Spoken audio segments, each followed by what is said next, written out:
Alléluia. Nous allons commencer bientôt notre queue d'enseignement dans quelques minutes. Le temps que tout le monde se connecte ou quelques personnes s'apprêtent à suivre le culte d'aujourd'hui. Nous voulons aussi prendre un peu de temps pour nous concentrer pendant que la mélodie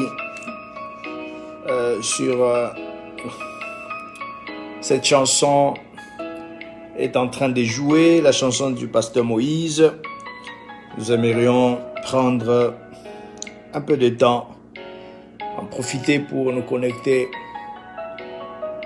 S'il faut partager avec vos frères, partager sur vos statuts, partager sur vos Facebook, envoyer des messages, rappeler à ceux qui sont encore endormis, prier peut-être, par exemple, s'apprêter en famille, charger vos téléphones, tout ce que vous pouvez faire pour vraiment que la participation au culte d'aujourd'hui soit un succès.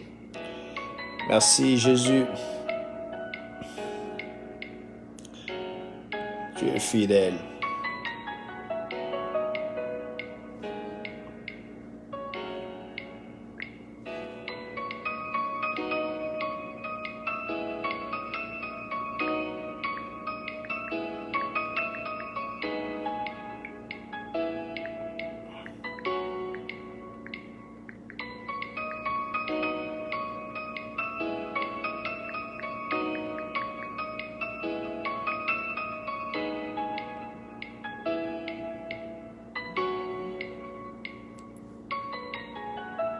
Mamie, que mon Dieu vous bénisse, que mon Dieu soit avec vous.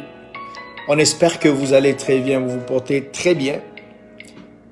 La santé, que notre Dieu, le Dieu qui est fidèle, vous protège toujours.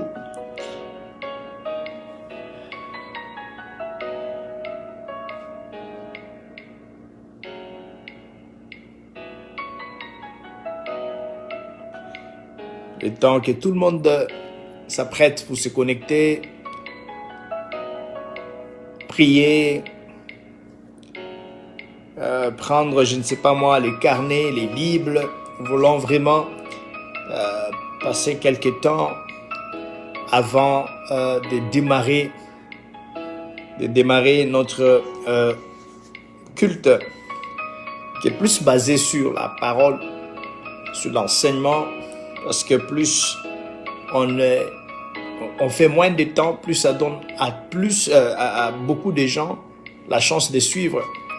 Mais quand on traîne trop, quelque part ça décourage ou ça déconcentre ceux qui ont envie de suivre. Parce que on suit ces cultes en famille et nous croyons qu'il y a beaucoup de choses qui se passent dans nos maisons. Il y a beaucoup de choses qui se passent autour de nous qui pourront peut-être nous empêcher vraiment de bien nous concentrer. Merci Jésus. Nous allons commencer notre réunion et nous croyons que le Dieu de la Bible nous a permis de commencer cette réunion parce que il a voulu vraiment que tout le monde soit connecté, que tout le monde soit en vie. Et nous croyons aussi que plus les jours passent, plus nous sommes en train vraiment d'avancer vers la vie normale, de retrouver la vie normale, nos cultes, nos activités. Dieu est au-dessus de toutes choses. Le vent qui a été soufflé pendant cette année, et peut-être qu'il continue à souffler, ne va pas emporter tout le monde, ne va pas emporter tous les travails, ne va pas emporter toutes les familles, ne va pas emporter toutes nos activités, nos programmes. Nous croyons que la tempête, quand elle souffle, elle prend ce qui n'est plus important, elle prend ce qui dérangeait et elle nous donne aussi la leçon, nous qui restons. et afin de mieux nous préparer, afin de voir la vie autrement. C'est la leçon qu'un enfant de Dieu doit prendre. Donc, nous allons prier avant de démarrer. Seigneur, je te dis merci parce que tu nous permets une fois de plus d'être en vie. Personne n'a acheté le souffle de vie. Personne n'a mérité cette vie qui est un cadeau merveilleux, qui est une bénédiction que tu as donnée, que tu as décidé de nous accorder. Ça ne dépend pas de ce que nous faisons, mais ça dépend de ta bonté. Parce que pendant que je parle, il y a des hommes plus meilleurs que nous, plus sains que nous, qui sont cloués dans des lits d'hôpitaux, qui ont fait des AVC, qui sont dans des accidents, qui sont dans des morgues. Et peut-être qu'on va enterrer aujourd'hui. Mais nous sommes là. Une fois de plus, on te dit merci. Il y a des gens qui se sont dit au revoir pour ne plus jamais se revoir. Mais tu as permis que nous soyons encore ensemble. Nous pouvons lire ceux qui se connectent, ceux qui prouvent qu'ils sont en vie, ceux qui prouvent qu'ils ont encore le temps de pouvoir t'écouter, toi, Dieu. J'aimerais que les cœurs de tout le monde soient disponibles, soient disposés à écouter ta parole et que la paix du Saint-Esprit qui surpasse toutes choses nous aide à avancer, nous aide à nous connecter. Au nom de Jésus de Nazareth, je m'abandonne à toi. Donne-moi les mots qu'il faut pour que quelqu'un comprenne ta volonté. Donne-moi les mots qu'il faut pour que quelqu'un soit interpellé. Donne-moi les mots qu'il faut pour que quelqu'un comprenne ce qu'il doit faire par rapport à sa vie. Au nom de Jésus, nous prions et nous disons Amen. Voilà, c'est depuis quelque temps que nous sommes ensemble, lundi et dimanche lundi. Maintenant, on a repris avec nos cultes d'intercession chaque jeudi avec l'équipe sur place à Libreville. Donc, je vois Papa Patrick, je vois la sœur Nell, je vois Ruben qui est dans la chorale et tous ceux qui sont vraiment derrière les rideaux qui font de sorte que nos cultes jeudi soient vraiment un succès. Et comme j'ai toujours dit à l'équipe, tout ce qu'on fait ou tout ce que l'homme fait est imparfait. Tout ce que l'homme fait n'est pas vraiment très bien, mais ça s'améliore avec le temps. Donc, il ne faut pas aussi nous tenir vraiment rigueur parce qu'avec le temps, nous allons améliorer les choses qui manquent. Nous allons perfectionner tout ce que nous faisons pour que vraiment ce que nous faisons soit une bénédiction pour tout le monde. Voilà, aujourd'hui, sans plus tarder, nous allons parler sur un thème intitulé « Les 3 choses qui caractérisent l'homme animal ». Quelque part, la Bible nous parle de l'homme spirituel, elle nous parle de l'homme charnel, elle nous parle aussi de l'homme animal. Et un homme animal, selon la définition, c'est un être vivant qui ne possède pas les caractéristiques humaines. Ce sont des gens qui existent. Un être vivant qui ne possède pas les caractéristiques des humains. C'est-à-dire qu'il vit, mais il n'a pas les caractéristiques des humains. C'est celui qu'on appelle un homme animal. Et quand vous regardez dans la Bible, je crois qu'il n'y a pas très longtemps où on a donné l'exemple de la femme prostituée qui avait appris que Jésus était quelque part dans une maison. Il était assis dans cette maison, je crois que c'était dans la maison de Simon, si je ne me trompe pas. La Bible dit que cette femme est entrée dans cette maison, elle avait un parfum qui coûtait cher, elle a brisé ce parfum sans dire un mot, elle a commencé à pleurer en essuyant les pieds de Jésus avec ses cheveux. Et la Bible dit que la pièce dans laquelle Jésus était assis avec tout ce monde, il y avait le parfum qui s'était répandu partout, l'odeur du parfum. Et ça prouve, à la fin de l'histoire, ça montre que c'était une femme qui n'avait pas une bonne vie, mais qui était restée humaine. Pourquoi? Parce que sa conscience travaillait encore. Sa conscience lui disait toujours que l'argent que tu as gagné, le parfum que tu as, tu as eu ça dans des voies pas très bien. Et quand vous voyez ce genre de comportement, ça doit vous rappeler qu'il y a toujours des gens, malgré le mal qu'ils font, mais ils sont restés humains. Prenons l'exemple du mauvais riche.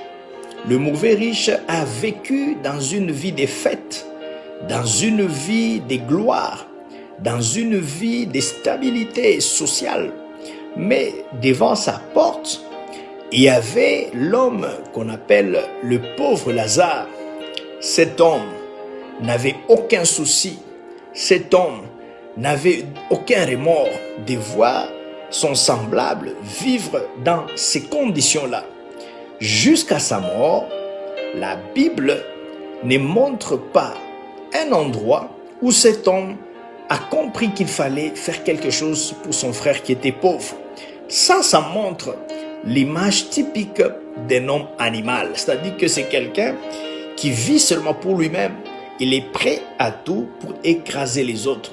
Il y a pas mal de signes qui nous montrent vraiment que nous avons affaire à un humain ou bien nous avons affaire à un homme animal. Et aujourd'hui, nous sommes en train de parler des 3 choses qui caractérisent l'homme animal. La première des choses qui caractérise l'homme animal, c'est le manque de la conscience face au mal. Le manque de la conscience devant le mal ou face au mal. C'est-à-dire que c'est quelqu'un qui vit.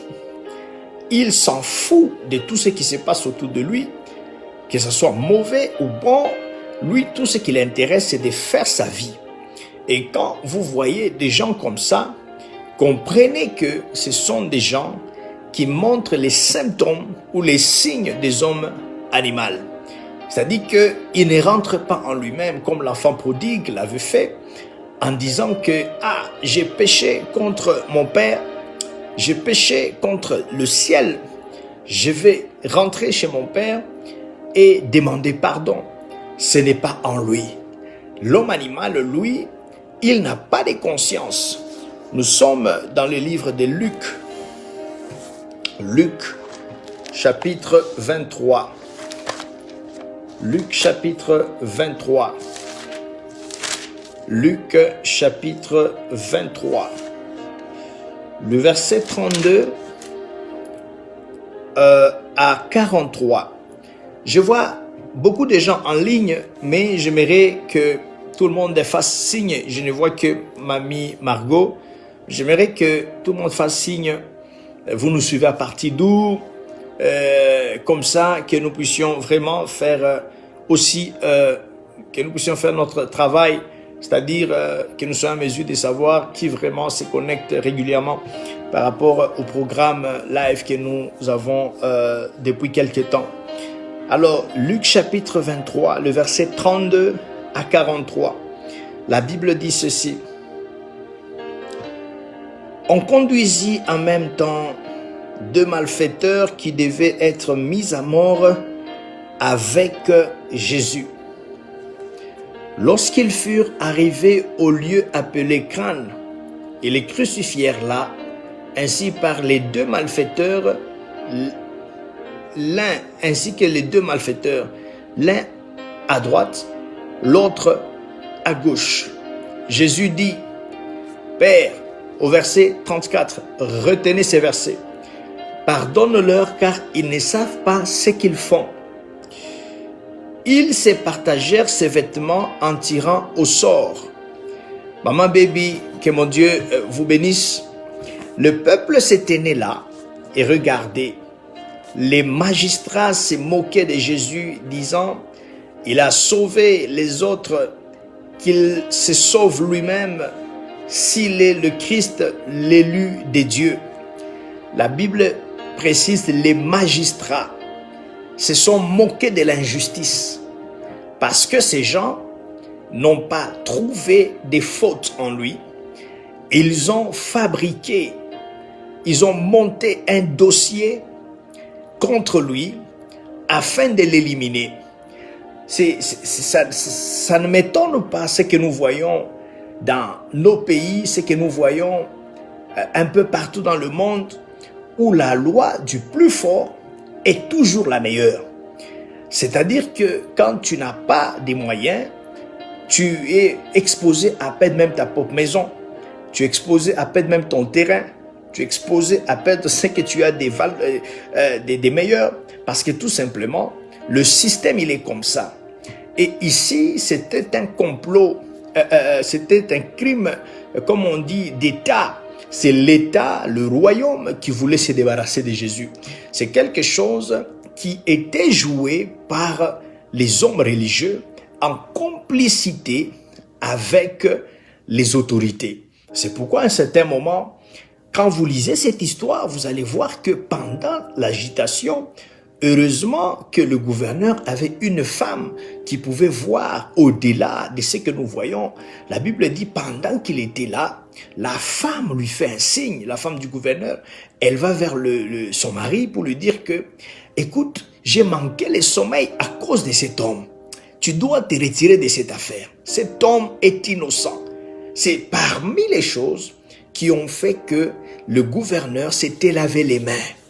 Tu dois avoir, si toi tu ne vois pas, tu dois avoir quelqu'un dans ton entourage capable de voir au-delà de tous les troubles, au-delà de toutes les crises, au-delà de toutes les démarches qui pourront se faire autour d'un problème qui vous amène en procès. Ici, ce n'était pas une petite affaire. Quelqu'un du quartier peut t'accuser. Il y a des gens, il y a l'argent, tu peux même te déplacer d'un pays à un autre. Mais ici, c'était un crime, c'était monté par l'État, c'était monté par les chefs religieux. C'est comme aujourd'hui, c'est que nous voyons l'Église catholique qui a de l'influence dans certains pays, par exemple. Et quand vous regardez, ce que l'Église catholique dit, c'est ce que les gouvernements suivent. C'est la même chose qui se répète jusqu'à nos jours. Heureusement pour ces gouverneurs, il avait une femme qui était sensible, une femme qui pouvait voir. Pourquoi la femme a vu? Pourquoi la femme a prévenu son mari?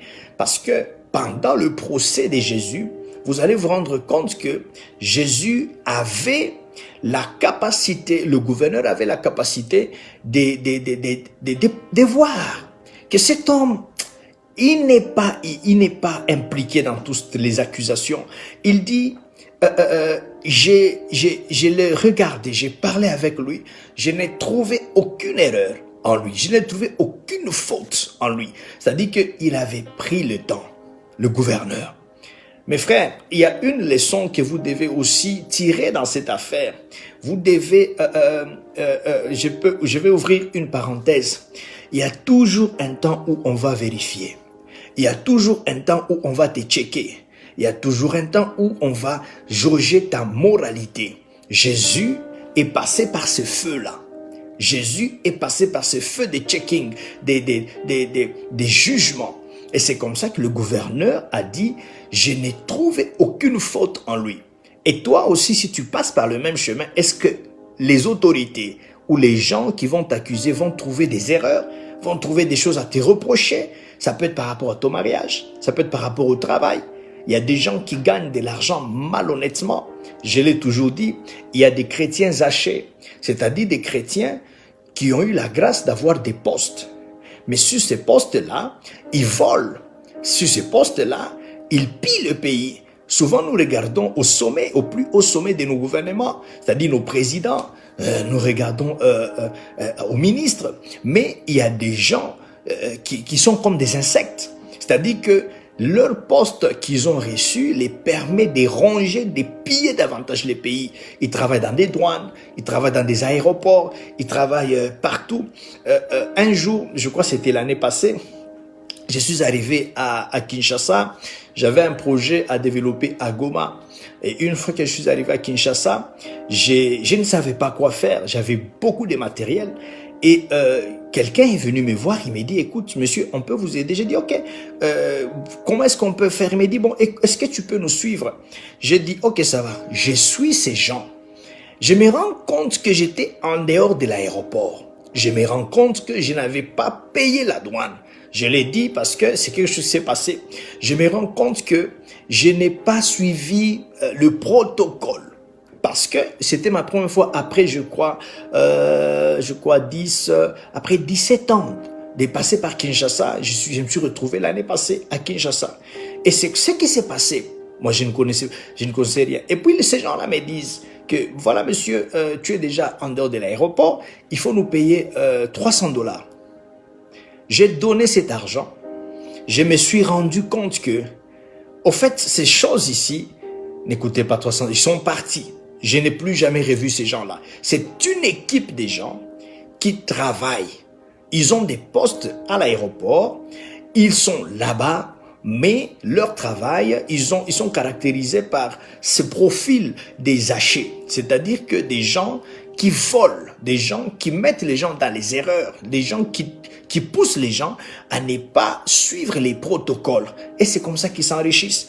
Je me suis dit, Seigneur, c'est comme ça que notre pays ne décolle pas. Nous voyons seulement au sommet, mais regardez tous ces gens. Ce sont des gens, vous n'allez jamais les soupçonner.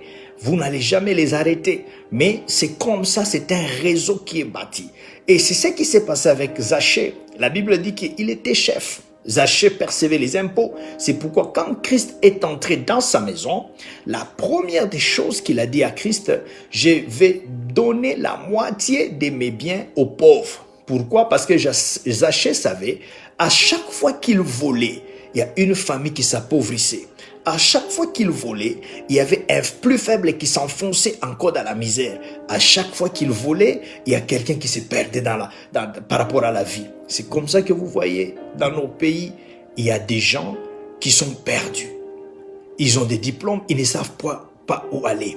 Ils sont intelligents, les systèmes de bourse n'existent pas.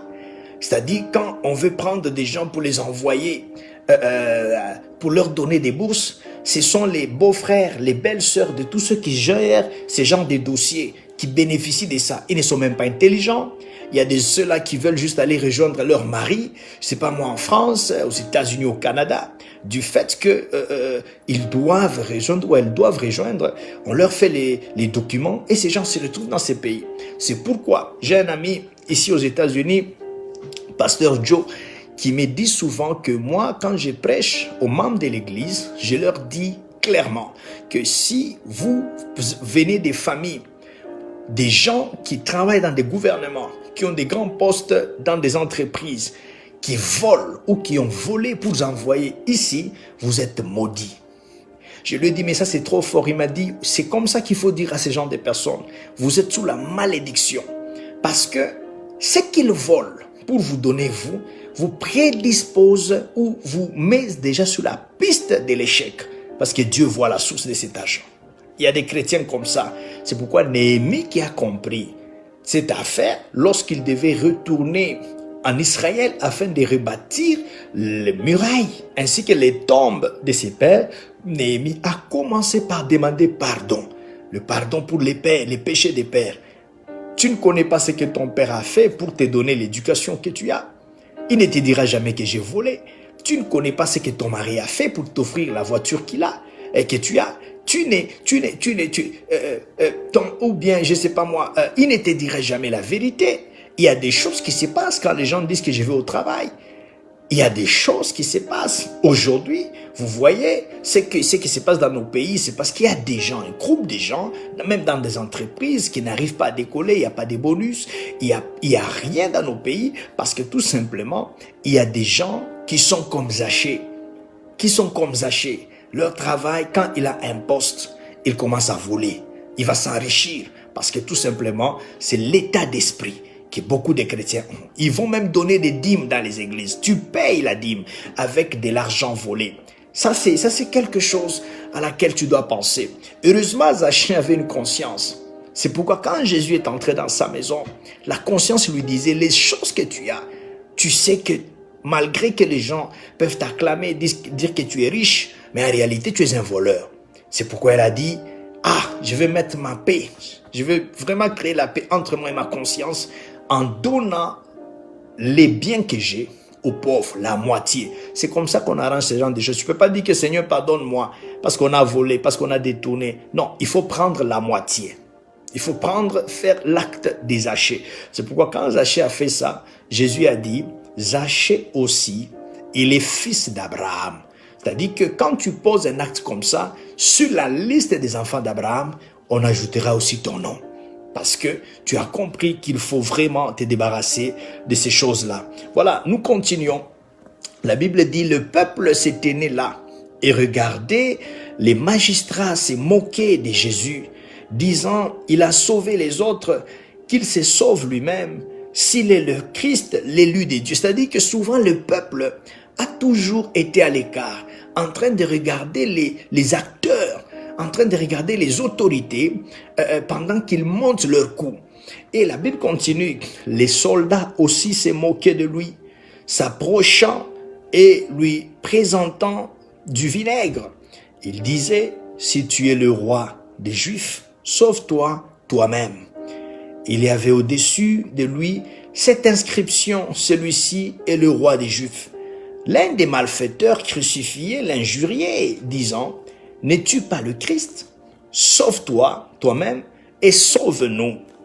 Mais l'autre le reprenait et disait, ne crains-tu pas Dieu, toi qui subis la même condamnation? Pour nous, c'est justice, car nous recevons ce qu'on mérite, ce qu'ont mérité nos crimes. Mais c'est lui qui n'a rien fait de mal. Il dit à Jésus, souviens-toi de moi quand tu viendras dans ton règne. Jésus lui répondit, je te le dis en vérité, aujourd'hui tu seras avec moi dans le paradis.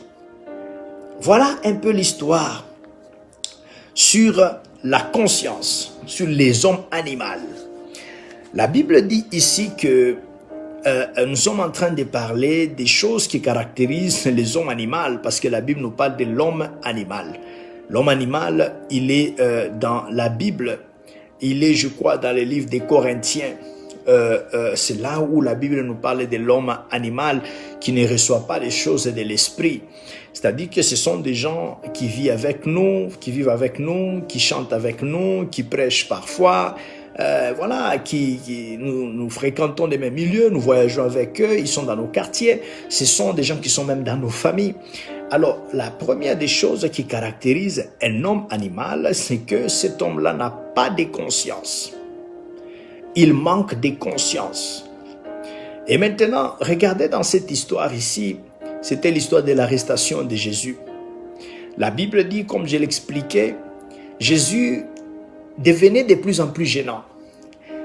On ne le supportait plus à cause des miracles qu'il faisait, à cause de la parole, à cause de ses actions, à cause de toutes les choses qu'il faisait.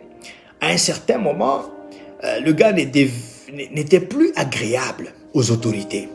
Parce que les autorités aiment ceux qui les écoutent, aiment ceux qui les suivent. Mais quand tu as un mouvement qui attire l'attention de tout le monde, ça pose problème. C'est pourquoi vous allez aussi vous rendre compte que dans nos pays, par exemple, ou les pays qui ne sont pas très développés, les riches finissent toujours par se créer des problèmes avec les gens du gouvernement. Parce que tout simplement, la richesse qu'il a le pousse à aider, à assister les gens. La richesse les pousse à faire des actions. Et ces genres de choses ne sont pas souvent bien vues par les autorités. Voilà, Jésus, il s'est retrouvé dans une situation très compliquée. Quoique ça faisait partie du plan de Dieu. Mais il s'est retrouvé dans ce dossier-là, un dossier monté de toutes pièces contre lui. Et quand on a commencé maintenant à l'attaquer, à un certain moment, Jésus s'est rendu compte que c'était devenu très compliqué. Alors, le ciel, dans l'esprit de Jésus, le ciel était prêt à réagir. Quoique c'était encore ou toujours dans le plan de Dieu, ce qu'il vivait là. Le ciel était prêt à réagir. Mais Jésus, dans sa prière, nous révèle quelque chose de très important. Il dit à son Père, qui est Dieu, il dit dans le verset 34, « Père, pardonne-leur, car ils ne savent pas ce qu'ils font. » En d'autres termes, il voulait dire à Dieu que nous avons affaire aux hommes animaux. C'est-à-dire que des gens qui n'ont aucune conscience quand ils font le mal, ils ont oublié que j'ai sauvé leur frère. J'ai ressuscité leurs tantes ou leurs oncles. J'ai ressuscité leurs enfants. Ils ont oublié que j'ai multiplié le pain. Peut-être qu'eux, ils n'étaient pas là, mais un membre de leur famille avait bénéficié de ça. Ils ont oublié qu'un jour, peut-être eux-mêmes ou bien un de leurs amis était dans une fête où il n'y avait plus de vin, mais c'est moi-même là qui a eu à transformer l'eau en vin pour eux. Ils ont oublié le bienfait que je fais. Ils ont oublié les enseignements que je leur ai donnés. Juste pour les intérêts qu'eux-mêmes connaissent, ils ont décidé que ça finisse comme ça. Alors, il dit à Dieu, pardonne ces gens, car ils ne savent pas ce qu'ils font. C'est-à-dire qu'un homme animal, souvent et dans la plupart des cas, ce sont des gens qui ne connaissent pas ce qu'ils font. Ils prétendent connaître, mais selon la parole de Dieu, ils ne connaissent pas. Ils prétendent maîtriser les choses, mais selon la parole de Dieu, ces gens ne maîtrisent rien. C'est pourquoi, quand vous lisez l'histoire qui continue, vous allez vous rendre compte que les brigands qui étaient avec Jésus, les brigands qui étaient crucifiés avec lui, la Bible dit qu'un a commencé à insulter. Dans un autre livre, je crois, entre Matthieu et Marc, et Jean, si vous lisez, la Bible dit les deux brigands insultaient Jésus. Mais ici dans Luc, le deuxième, c'est lui qui était à sa droite, il s'est ressaisi. Et l'autre l'attaquait, disant, mais maintenant si tu es fils de Dieu, sauve-toi et sauve-nous. Pourquoi est-ce que nous devons souffrir comme ça? Mais l'autre a compris que il devait quitter la peau, la dimension de l'homme animal et entrer maintenant dans la dimension d'un homme normal. Souvenez-vous, la définition du mot homme animal ou animal plutôt, c'est un être vivant qui ne possède pas les caractéristiques des humains. Parmi ces caractéristiques qu'il ne possède pas, c'est la conscience. Le brigand qui était à côté de Jésus dit à son ami, si nous sommes là, c'est parce que nous méritons. C'est parce qu'on connaît le mal qu'on a fait. Nous méritons, ça c'est le salaire de nos actes. On a violé, on a détruit des familles, on a volé dans des familles, on a brisé des familles, on a mis des gens dans le traumatisme. Moi, je reconnais que si nous sommes là, c'est parce que tout simplement, nous avons posé des actes qui ne sont pas corrects. Et le châtiment que nous venons, qu'on nous inflige, nous le méritons, mais pas cet homme. Lui là, il n'a rien fait de mal. La conscience de cet homme a commencé à travailler. J'aimerais informer à tout le monde ou rappeler à tout le monde. Faire le mal, c'est quelque chose qui peut arriver à tout le monde. Mais être conscient, admettre le mal qu'on a fait, cela revient aux humains.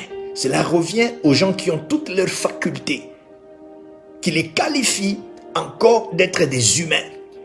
Mais les hommes animaux, malgré le mal qu'ils peuvent faire, ils peuvent même engager des avocats pour leur défense. Tu sais que tu as tué, tu sais que tu as volé, tu sais que l'argent n'est pas à toi, tu sais que voilà, tu as fait le mal, mais tu engages l'avocat, tu payes beaucoup d'argent afin de te défendre pour qu'on te déclare innocent. Ça, ce sont les caractéristiques des hommes animaux. C'est-à-dire qu'ils ne réalisent même pas pourquoi je suis au parquet, pourquoi je suis poursuivi, pourquoi je suis dans cette situation. Mais lui, tout ce qu'il veut, c'est que le juge qui est devant le déclare innocent. C'est pourquoi la Bible appelle Dieu les justes juges. Tous ceux qui sont là, quelque part, ils sont influençables par l'argent, par les liens que nous entretenons. C'est mon beau-frère, c'est un grand ami, il fut un collègue à l'école, c'est l'ami d'un collègue, c'est le membre de la famille d'un collègue. Nous devons nous battre afin de l'innocenter par rapport à cette affaire. Et les gens ont pris habitude à cela. C'est pourquoi cet homme ici, quand il a dit cela à Jésus, Jésus a dit que, il dit, quand tu vas revenir, s'il te plaît, souviens-toi de moi, prends-moi dans ta gloire. Jésus dit, maintenant même, aujourd'hui même, moi et toi, nous irons au paradis. Je l'ai dit l'autre fois, le paradis, l'unique personne qui est entrée au paradis, c'est ce monsieur ici. Les Abraham, les Moïse, les David, ils sont dans ce qu'on appelle le lieu du repos. Ils attendent que le paradis soit prêt. Mais lui, il est entré au paradis, on lui a fait une petite pièce. Quoique le paradis est encore en chantier, on lui a fait une petite pièce là où il est. Il attend que tout finisse afin que nous tous, nous puissions les rejoindre. Pourquoi il a eu ces privilèges? C'est parce qu'il était conscient. C'est parce qu'il a compris que ça ne sert à rien de faire semblant. Je dois faire face à ma propre conscience. Je ne dois pas être comme ces gens qui se lèvent contre cet innocent, qui condamnent cet innocent, qui font le mal, sans aucune conscience. Heureusement, Jésus a révélé cela dans sa prière. Il dit, Père, pardonne-leur car ils ne savent pas ce qu'ils font. La femme de Potiphar, elle a attaqué Joseph, elle voulait coucher avec Joseph, Joseph a refusé, elle est allée plus loin, en l'accusant qu'il a voulu la violer à cause de la... On s'est dit que ce sont des gens, ils n'ont aucun remords. Quand ils font le mal, la conscience n'existe pas. Quand ils font le mal, la Bible n'existe pas. La voix de la conscience est déjà morte. C'est ça l'homme animal. C'est-à-dire que lui, quand il commence à voler, il va voler jusqu'à ce que tu te retrouves pauvre. S'il veut te prendre tout ce que tu as, s'il veut t'attaquer, te détruire, c'est jusqu'à ce que tu vas te retrouver par terre. La conscience ne fonctionne plus. C'est la première caractéristique de l'homme animal. Jésus vient nous révéler cela par rapport à sa prière. Ma prière est que Dieu te fasse grâce, que tu sois vraiment, que tu quittes cette catégorie-là. Quand tu fais le mal, que ta conscience te rappelle. Quand tu fais le mal, que ta conscience t'interpelle. Même si le mal est déjà consommé, mais que tu prennes toujours l'initiative d'aller arranger. Dis que bon voilà, me voici, je suis venu te demander pardon. Parce que si telle ou telle autre chose est arrivée, c'est parce que moi, j'ai joué un rôle dans cette affaire-là. C'est pourquoi vous voyez la Bible, elle nous dit encore que rechercher la paix et la sanctification, sans laquelle nul ne verra le Seigneur. Pourquoi nous devons la rechercher? La paix, c'est parce que tout simplement, la paix, c'est quand la conscience fonctionne encore. Quand la conscience ne fonctionne pas, vous allez vous rendre compte que vous n'allez pas rechercher la paix. Vous allez dire que bon voilà, vous serez toujours à la défensive. Les hommes animaux, ce sont des gens qui se défendent toujours. À aucun jour, il peut dire que bon voilà, dans cette affaire, je reconnais que j'ai une part de responsabilité. Dans cette affaire, je reconnais que j'ai mal agi. Dans cette affaire, je reconnais que je dois arranger. Ils ne sont pas comme ça. Ils ne voient pas les choses comme ça parce que tout simplement, la conscience ne fonctionne pas. Tu ne peux pas traiter avec un homme animal. La Bible dit dans le livre de Corinthiens, l'homme animal ne reçoit pas les choses de l'esprit. Parmi les choses de l'esprit, c'est l'évangile, c'est l'enseignement, c'est les conseils de Dieu. Les hommes animaux ne reçoivent pas ça. Regardez dans l'histoire de la femme qui avait été surprise en flagrant délit. La Bible dit les hommes qui l'ont accusé, ils voulaient pousser Jésus jusqu'à la condamner. Jésus dit, ok, celui parmi vous qui n'a pas de péché, qu'il jette la première pierre. Pourquoi ces gens n'ont pas tué cette femme? C'est parce que Jésus les a ramenés à leur conscience. Jésus les a mis face à leur conscience. La Bible dit, accusés par la voix de leur conscience, ces gens se retirèrent. Parce que Jésus savait qu'ils avaient une conscience. Toute personne qui n'a pas de conscience tombe dans la catégorie des hommes animaux. C'est pourquoi Dieu avait décidé de détruire la ville de Sodome et Gomorrhe. Parce que les gens là-bas n'avaient plus de conscience. Les gens là-bas n'écoutaient plus. La Bible dit que les gens étaient méchants en commençant par les grands jusqu'aux plus petits. Tout le monde était méchant parce que la conscience ne fonctionnait plus. Et la décision finale, c'était de détruire, de faire disparaître cette ville, Sodome et Gomorrhe. Il y a des familles qui sont appelées à disparaître. Il y a des gens qui sont appelés à disparaître. Pas parce que Dieu les déteste, mais parce que tout simplement, la conscience ne fonctionne plus. Ils sont réduits au niveau de l'homme animal. Alors, Dieu prend la décision de les faire disparaître. Cet homme ici, il est entré au paradis parce qu'il a compris qu'il fallait vraiment reconnaître sa faute. Si tu ne reconnais pas tes fautes dans tous les problèmes, dans toutes les crises, comprends que tu n'as pas de conscience. Parce que le rôle de la conscience, c'est de te dire que tu es mauvais. Si ton mari est sorti, c'est parce que tu as joué tel rôle. Si ta femme a fait ça, c'est parce que tu as joué tel rôle. Si tes enfants sont devenus comme ça, c'est parce que, voilà, il faut arriver au point d'admettre ses fautes. Il faut admettre. C'est pourquoi dans la prière de notre Père, la Bible dit, pardonne-nous nos offenses. Tu ne peux pas pardonner nos offenses, demander à Dieu de pardonner tes offenses, si d'abord toi-même ta conscience ne dit pas que tu as des offenses, que tu offenses à Dieu, que tu fais des péchés. Tu dois arriver à admettre cela. Voilà, ça c'est le premier point. C'est que la première chose qui caractérise les hommes animaux, ce sont des gens qui n'ont pas de conscience face au mal. L'enfant prodigue, sa force, c'est parce qu'il s'était rendu compte qu'il avait péché contre Dieu. Il avait aussi péché contre son père. Et il a pris la décision d'aller arranger. C'est la conscience. La femme prostituée est allée au pied de Jésus. C'est la conscience. Quand David a pris la femme d'autrui, et que Nathan lui a donné cette prophétie, David s'est jeté par terre en pleurant, c'est la conscience. Mais pourquoi ta conscience, toi, ne te pousse pas à reconnaître tes fautes? Pourquoi ta conscience ne te pousse pas à comprendre que je dois arranger? Tu as toujours été à la défensive, tu t'es toujours défendu. Pourquoi ta conscience ne fonctionne pas? Quand la conscience ne fonctionne pas, il faut comprendre qu'on a déjà atteint le niveau de l'homme animal. C'est pourquoi vous allez voir des gens faire du n'importe quoi. Deuxième caractéristique, l'homme animal revient toujours aux choses qu'il a vomies. Un homme animal revient toujours aux choses qu'il a vomies. Nous sommes dans le livre des Proverbes 26. Proverbe 26. Le verset 11. La Bible dit, comme un chien qui retourne à ce qu'il a vomi, ainsi est un insensé qui revient à sa folie. Comme le chien ou comme un chien qui retourne à ce qu'il a vomi, ainsi est un insensé qui revient à sa folie. C'est-à-dire que la deuxième chose qui caractérise un homme animal, c'est quelqu'un qui renonce au mal, c'est quelqu'un qui décide de ne pas faire les mauvaises choses qu'il faisait avant, mais après, il revient encore à ces choses-là.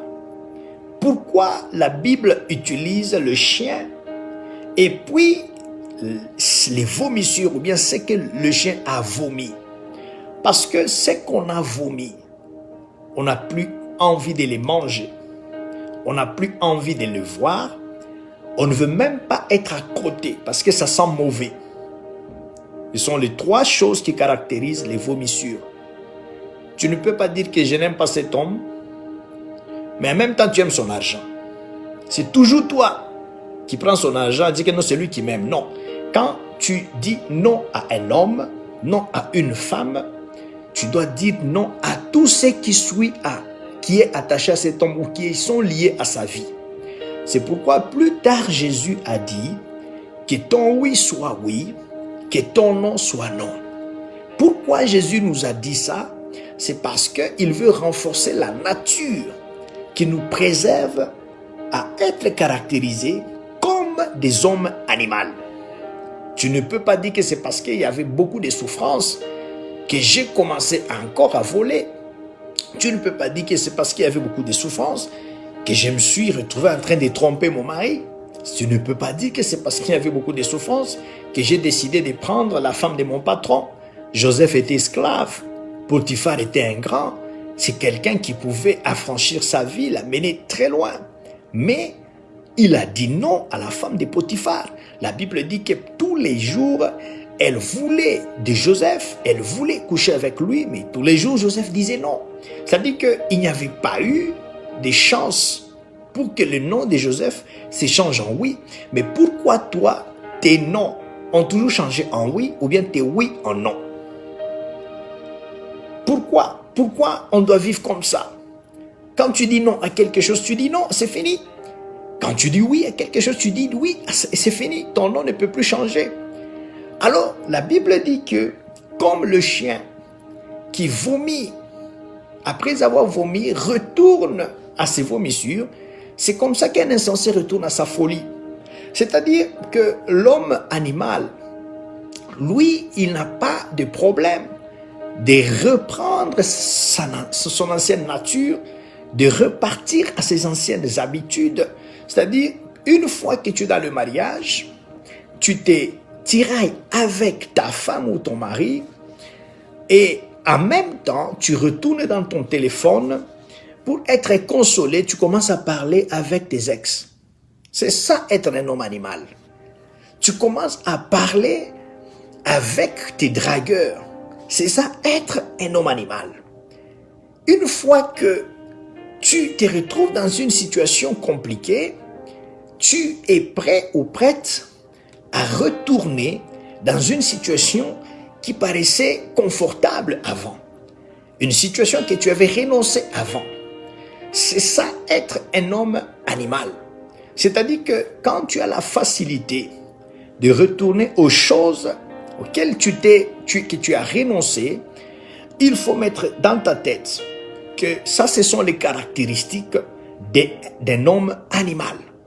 La Bible dit, dans le livre de Matthieu, la Bible dit, produisez donc les fruits dignes de la repentance. Pourquoi on parle de la repentance? La repentance, c'est le fait de changer.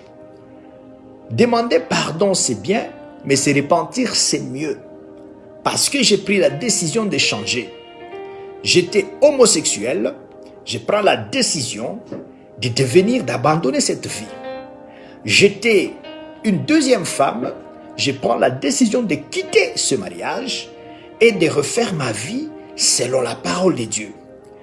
Quel que soit le temps ou les circonstances, je ne peux plus jamais retourner dans cette vie-là parce que je me suis repenti.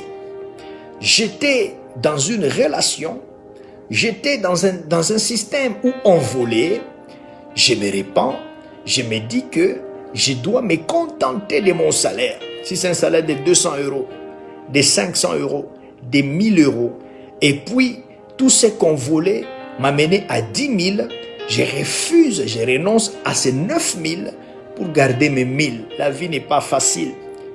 La vie n'est pas facile. Vous pouvez voir des gens voyager, des gens construire des maisons, des gens acheter des belles voitures, mais je vous dis la vérité, si nous devons bien vérifier comment ces gens arrivent ou parviennent à faire ces choses, vous allez vous poser des questions. Est-ce qu'on ira au ciel un jour? Est-ce qu'on verra Dieu un jour? Ces gens sont bénis ou c'est le diable qui les a bénis? Parce que le diable aussi peut bénir. La tentation de Jésus à la montagne, c'est là que le diable a commencé avec Christ. Le diable n'a pas montré à Jésus les femmes. Il n'a pas montré à Jésus les plus belles femmes. La Bible dit que lorsque le diable a mené Jésus à la montagne, il a montré les royaumes, leurs richesses et leur gloire. Il dit, si tu m'adores, je te donnerai ces choses. C'est comme aujourd'hui, tu vois à la télé, on te fait voir le Canada, on te fait voir le Congo, on te fait voir, je ne sais pas moi quoi, le Congo-Brazza, on te fait voir tous ces pays-là, leur gloire. On te dit, si tu fais ça, tu auras tout l'argent du pétrole, tu auras tout l'argent de ça, tu auras tel avantage. Mais combien de gens sont prêts à s'incliner, à adorer le diable pour avoir accès à ces choses-là? C'est pour vous faire comprendre que gagner la vie honnêtement, l'argent honnêtement, ce n'est pas chose facile.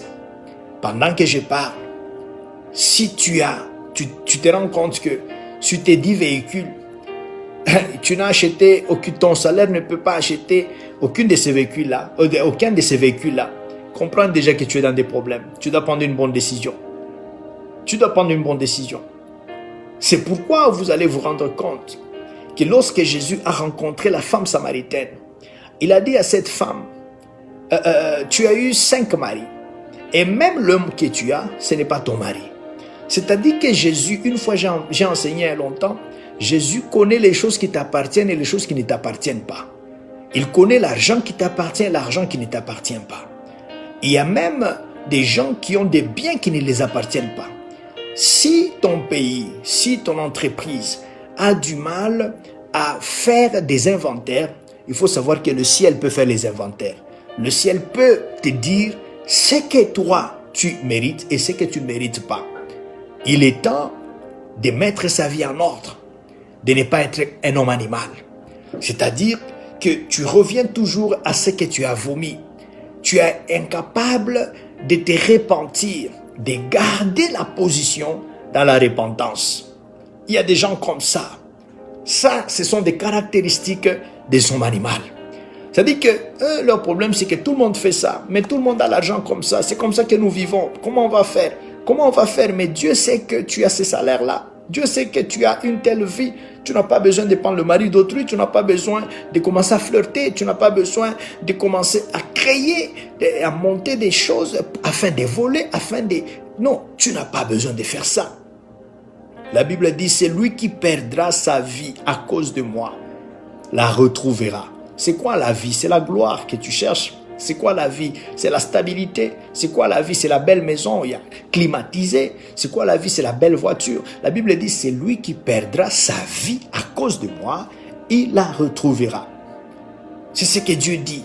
C'est-à-dire qu'il y a des choses que nous devons perdre à un certain niveau de la vie à cause de Christ. Il y a des avantages auxquels nous devons renoncer à cause de Christ.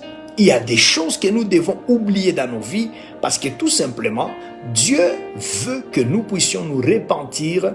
Dieu veut que nous puissions vraiment nous éloigner des choses que nous avions vomies. Il y a eu des pratiques mauvaises qu'on a héritées de nos pères. Un père, ce n'est pas seulement celui qui t'a mis au monde, mais c'est tous ceux qui t'ont précédé dans un domaine de la vie. Ça peut être au travail, partout. Les pratiques qu'ils font, nous avons hérité de ces choses, même dans nos églises. Mais il y a des choses auxquelles nous devons renoncer. Parce que tout simplement, Dieu a besoin que nous soyons très loin de cette nature. Que nous ne soyons pas comme des chiens. Il est temps de renoncer, il est temps de prendre la décision. De dire que moi là, je refuse d'être un chien. C'est-à-dire, je vomis les choses aujourd'hui, je renonce aux choses aujourd'hui, et demain, je repars vers ces choses-là, afin de les manger encore. Ça sent mauvais, ça n'a plus de goût. Les choses que tu fais, ce n'est plus bon. C'est-à-dire que quand tu regardes la corruption, tu regardes la prostitution, c'est pas beau à voir. Ce n'est plus bon de faire ces choses-là. L'heure n'est plus à la vomissure. L'heure est de s'éloigner. C'est pourquoi Dieu a dit à Lot, quand vous quittez Sodome et Gomorrhe, ne regardez pas en arrière. C'était une façon de dire, ne soyez pas comme des chiens. Vous avez quitté, je vous ai aidé à quitter ce coin rempli de méchants. Alors, la condition, ne regardez pas derrière. Pourquoi quand tu quittes, tu ne fais que regarder derrière? Tu ne fais que regarder les hommes que tu as laissés. Mais tu es dans le mariage. Tu ne fais que regarder les choses que les autres... ce qui se passe dans ton entreprise. Mais toi, tu as déjà quitté. Tu as déjà dit que moi, je ne veux plus commencer à faire partie de toutes ces choses ici. Vous volez, vous faites ça. Mais pourquoi le regard est toujours derrière? Pourquoi toujours dans le plaisir? Pourquoi toujours dans les boîtes? Pourquoi toujours dans toutes ces choses-là? Ça montre que la nature du chien nous réclame encore. Moi, je refuse d'être un chien. Là où tu es dit, je refuse cette nature. Je refuse d'être un chien. C'est-à-dire quelqu'un qui renonce aux choses et puis le lendemain, il revient à ce qu'il a renoncé.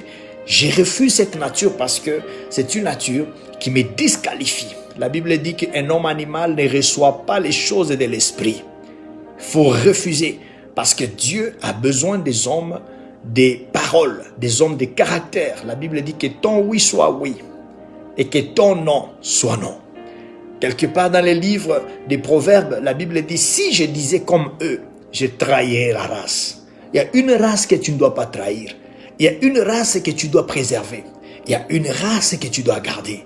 Cette race-là, c'est la race des hommes qui ont vomi et qui ont refusé de manger les choses qu'ils ont vomi parce qu'ils se sont repentis. Troisième caractéristique. Troisième caractéristique, troisième chose qui caractérise l'homme animal. L'homme animal ne connaît pas la valeur de ce qu'on lui donne. Un homme animal ne connaît pas la valeur de ce qu'on lui donne. J'aimerais dire à quelqu'un que ce que tu as comme vie, c'est une bénédiction. Mais il y a des gens qui pensent à se suicider. Non, voilà, parce que ça ne va pas. Parce qu'on a brisé mon cœur. Je ne vois plus de raisons de vivre. Je vais me suicider. Tu es un homme animal. Parce que tu ne connais pas la valeur de la vie. Va dans les hôpitaux. Vois les gens qui ont le cancer, qui voient la mort. Vois les gens qui ont le sida. Tu vas revenir dans ton esprit. Tu vas réaliser à quel point tu es béni. Ce n'est pas question d'argent. C'est d'abord question d'avoir la vie. Parce qu'il y a des milliardaires, il y a des millionnaires, il y a des gens qui ont des grands postes, mais qui ne savent plus aller au travail parce que tout simplement, ils sont malades. Je vous donne un exemple. Regardez ce qui s'est passé au Gabon. Le président, pas dans un mauvais sens, il est tombé malade. C'est quelqu'un qui ne peut plus jouir de son travail parce que tout simplement, la santé n'est plus comme avant, elle n'est plus stable. Je pense, si on pouvait acheter la santé, le gouvernement allait acheter pour lui, le faire pour lui. Mais la santé ne vient que de Dieu. C'est Dieu qui décide qui doit avoir une bonne santé et qui ne doit pas l'avoir. Allez poser la question à ce genre de personnes.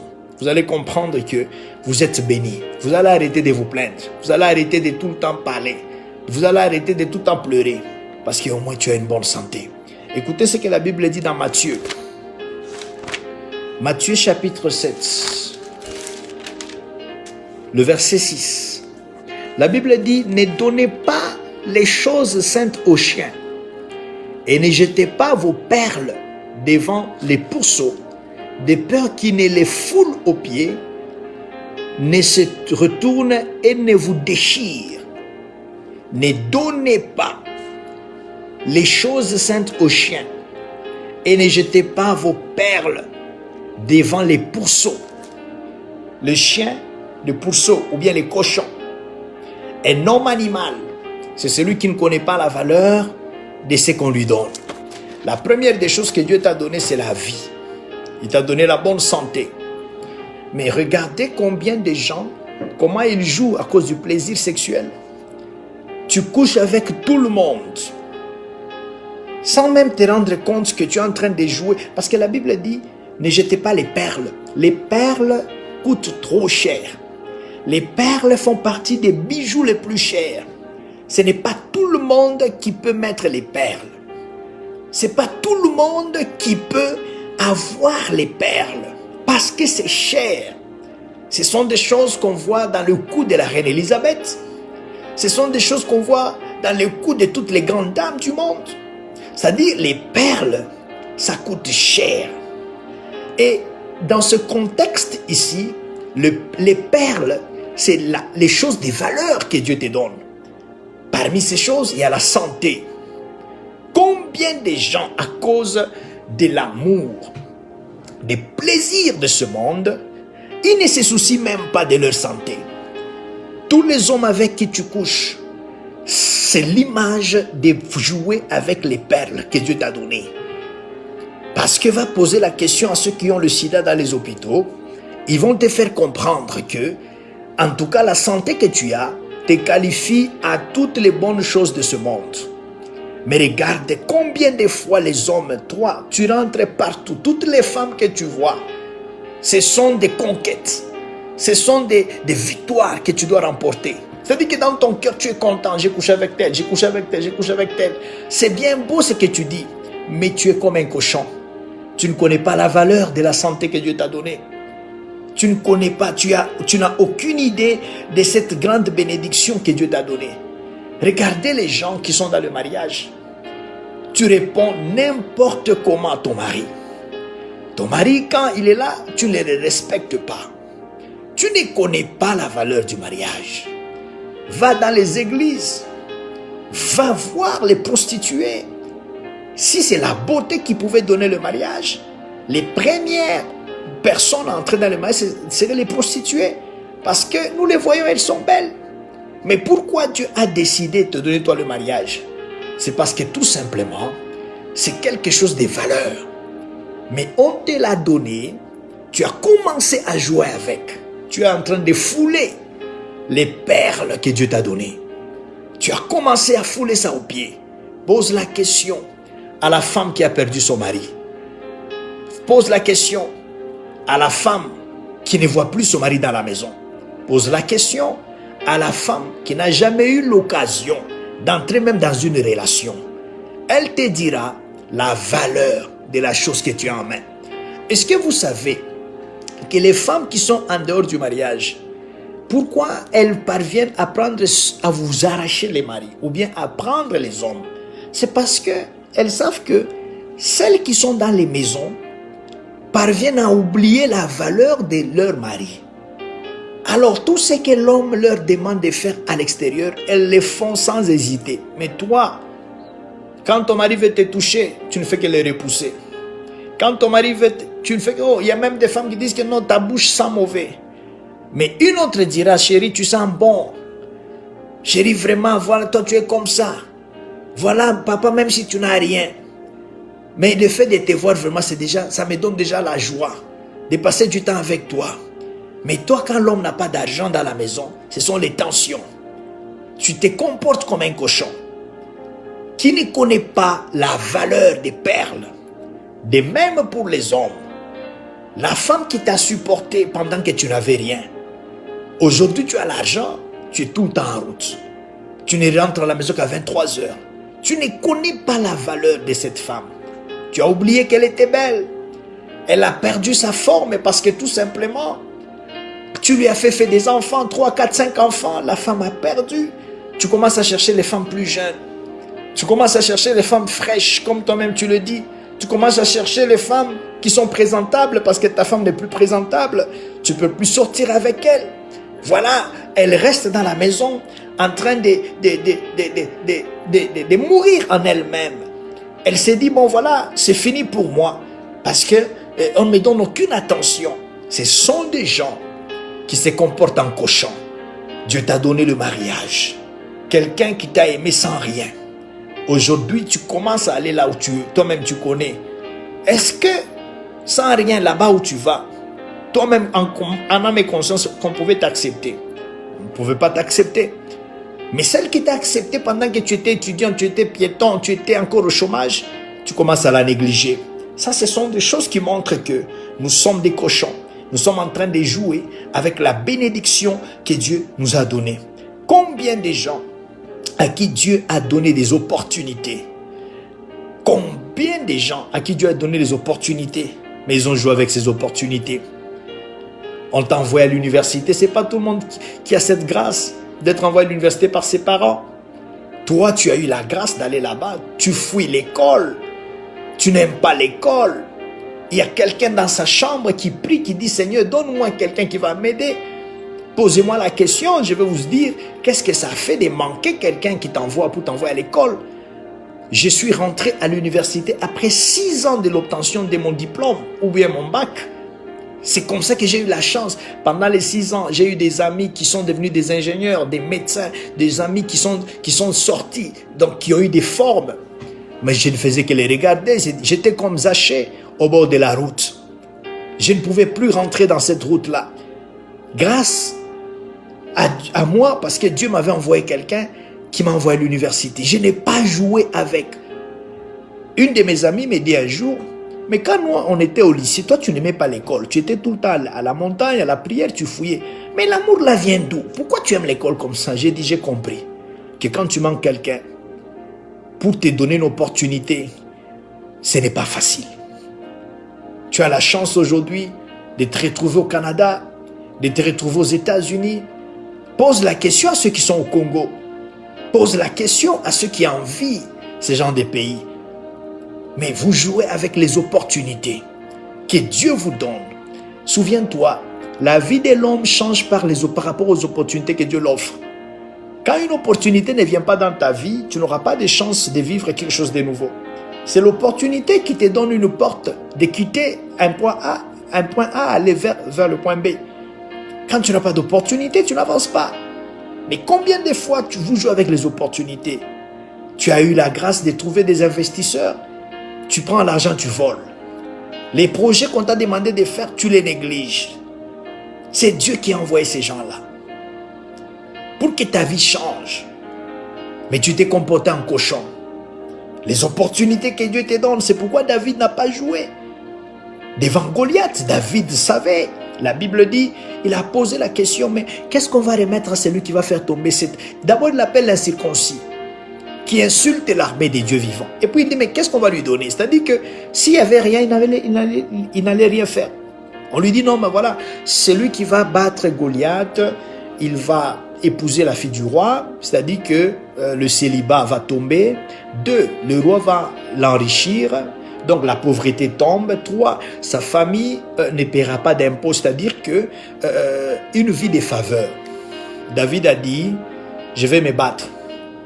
C'est vrai, il insultait l'armée des dieux vivants, mais de l'autre côté, David voyait une opportunité de quitter la brousse, parce qu'il était tout le temps en brousse. Tu as été en brousse, ou bien tu es en brousse. Dieu te donne l'opportunité, mais tu joues avec cette opportunité. Il y a des gens qui ont cette attitude. La Bible dit, ne jetez pas les perles aux cochons, aux pourceaux, parce qu'ils vont jouer avec. Un cochon, il aime la saleté. Il aime bien dans la boue. Il mange dans la boue. Quand vous lui mettez là où c'est propre, lui n'aime pas. Il veut toujours aller là où c'est sale. Les perles, c'est l'image de toutes les bonnes opportunités que Dieu te donne. La grâce du ministère aux hommes de Dieu. Tu étais un homme de rien. Dieu t'a donné les dons de chanter, de prêcher, d'exhorter, des délivrances. Tu es entouré de toutes les belles femmes. Mais tu commences, au lieu de les aider, ça devient des objets sexuels. Ça devient des gens avec qui tu t'es diverti. Tu as le plaisir de déshabiller les pauvres femmes. Tu as le plaisir comme on dit en anglais, take advantage, de profiter de leur faiblesse. Parce qu'elles te prennent pour un médecin. Elles se déshabillent devant toi. C'est-à-dire, elles s'ouvrent devant toi. Elles t'exposent leurs problèmes de couple, leurs problèmes personnels. Mais il y a des hommes de Dieu. Il y a des gens qui profitent de ça afin de jouer avec ces femmes. Vous volez l'argent des femmes avec des fausses prophéties. Vous devez savoir que quand quelqu'un t'appelle, quelqu'un vient à ton église, c'est une faveur, c'est une grâce que Dieu t'a faite. Mais ne te comporte pas en cochon. Ne te comporte pas en cochon. Tu manques le respect aux gens. Mon père spirituel nous disait tous les jours, il n'y a que la Bible qui peut mettre deux personnes ou tout ce monde-là ensemble. Sans l'église, il y a des gens qu'on n'allait jamais rencontrer. Ils sont ministres, elles sont femmes de diplomates, ils sont, je ne sais pas moi, diplomates. Donc on les voit seulement à la télé et passer dans des véhicules. C'est l'église qui met le pauvre, les riches, l'analphabète et tout celui qui a étudié, qui les met ensemble. Alors n'oubliez pas ces choses. Ne vous comportez pas comme des cochons. L'homme animal ne connaît pas la valeur de ce qu'on lui donne. Toutes les relations que Dieu te donne, tu ne fais que les détruire. Comment Dieu va t'élever? Comment Dieu va t'amener loin? Joseph avait la grâce de la grandeur. Il a rencontré en prison l'eunuque du roi. C'est l'eunuque qui avait parlé de Joseph au roi. C'était une relation qu'il avait déjà établie. Mais toi, toutes les relations que Dieu te donne, tu les fous les pieds. Tu as toujours des problèmes avec les gens. Toujours des conflits. Toujours toi qui as raison. Et du coup, même Dieu lui-même pour te bénir, il a des problèmes. Pour venir, pour commencer à voyager, ce sont les relations que moi je garde. Je les garde précieusement. Une fois, j'ai parlé avec une dame, elle me dit, pour aller, je ne sais pas moi où, tu vois, je dois avoir beaucoup. J'ai dit, écoute, ma soeur, moi-même pour aller en France, j'ai besoin même de 200 €, c'est tout. Je peux aller faire 2 semaines là-bas. Elle me dit, comment tu peux faire 2 semaines avec 200 €? J'ai dit, parce que j'ai des relations. C'est plein de gens que moi je connais, je garde bien mes relations. Et partout on nous appelle avec ma femme, maman Olivier, on nous appelle, venez ici, vous viendrez quand en vacances? Vous viendrez quand en vacances? pendant que ça chauffe partout, les gens sont incapables, mais les relations nous donnent toujours la facilité, nous facilitent la vie. Mes frères, les opportunités que Dieu te donne, ne les détruis pas. Ne sois pas comme un cochon. Dieu t'a donné l'argent, c'est tous les bars qui te connaissent. Dieu t'a donné la grâce d'avoir l'argent. Tu commences à jouer avec cet argent. C'est comme les perles. C'est comme les perles. Que Dieu t'aide à quitter et abandonner, à renoncer à cette nature-là des cochons. Aujourd'hui, ta réputation, tu l'as détruite. Est-ce que vous savez que la réputation nous précède toujours? Arrive toujours avant, là où nous devons aller. La réputation, elle arrive toujours là-bas. Et maintenant, toi, la réputation, tu l'as déjà détruite. Quand on parle de toi, c'est quelqu'un qui est problématique, quelqu'un de pas sérieux, quelqu'un de comme ça. Alors, toute ta relation, ta réputation est détruite. C'est un cadeau, c'est une bénédiction. Ce sont des perles que Dieu t'a données. Mais tu t'es comporté en cochon.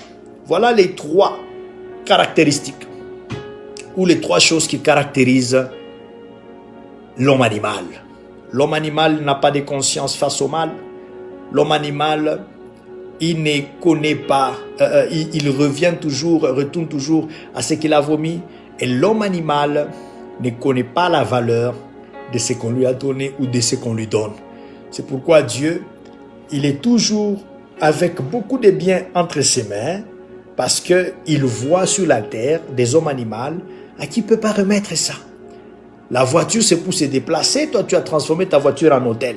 C'est toutes les femmes que tu prends dans ta voiture. Tu fais des bêtises là-bas. Tu as même fumé les babouises là-bas pour que les gens ne te voient pas dedans. Comment Dieu peut te donner un véhicule comme ça? Parce que déjà, tu es un homme animal, parce que tes intentions ne sont pas bonnes. Tes maisons, c'est partout où tu mets, au lieu même d'aider les sans-abri, il n'y a que des maîtresses là-bas. Ton argent, au lieu d'aider ceux qui ne vont pas à l'école, dans des familles, tu ne dépenses que dans des femmes. Tu ne dépenses que dans les hommes. Ton argent, ce que Dieu t'a donné, ce sont les perles, mais que tu es en train de fouler aux pieds. Voilà les 3 choses sur lesquelles nous devons travailler pendant cette semaine, pendant que le confinement continue encore. Un chrétien, c'est celui qui a la tête sur les épaules, c'est celui qui doit se battre. Je ne peux plus, moi j'ai pris la décision selon ce que Dieu m'a dit, de ne plus parler de l'argent, de ne plus parler de toutes ces choses. Dieu m'a dit, ces gens sont bénis, mais ils ont juste besoin d'échanger. Vous devez voir vos vies en face. Tous les jours, moi je me dis que quelqu'un peut pécher et Dieu peut lui donner la maison. Quelqu'un peut pécher et Dieu peut lui donner un visa pour aller dans un pays. Ce n'est pas un problème pour Dieu. Quelqu'un peut vivre dans le péché, Dieu peut lui donner des grands diplômes. Dieu peut lui donner un bon mariage. Mais le problème, c'est que à la fin de la journée, tu n'entreras pas au ciel. Alors, je m'en fous de toutes ces choses-là. Quand j'ai pris, je pleure devant Dieu par rapport à ma vie à moi, ma qualité de vie. Ça a toujours été comme ça quand on prie avec ma femme. On a toujours pleuré devant Dieu. Seigneur, fais de nous de bonnes personnes, des gens de valeur. Nous refusons de tomber, de vivre dans le mal. Parce que Dieu peut te donner des biens matériels. Dieu peut te faire grâce d'être riche. Mais si tu continues à faire le mal, la mort peut te prendre. Et ça sera la fin pour toi. Que Dieu t'aide là où tu es à ne pas être un homme animal. À éviter ces 3 choses. Et que ta vie change. Voilà ce que Dieu nous a mis à cœur afin de partager ensemble. J'encourage tout le monde à rester en prière. Maman Nicole, qui est de l'autre côté du Canada, qui est ma voisine, il est, je crois, 3 heures ou 2 heures ici chez nous. Je vois ma maman Allegra qui nous suit à partir de Johannesburg. Maman Tania Moutound, je crois, vous êtes à Pointe-Noire. Que mon Dieu vous bénisse. Mamie Margot, que Dieu vous bénisse.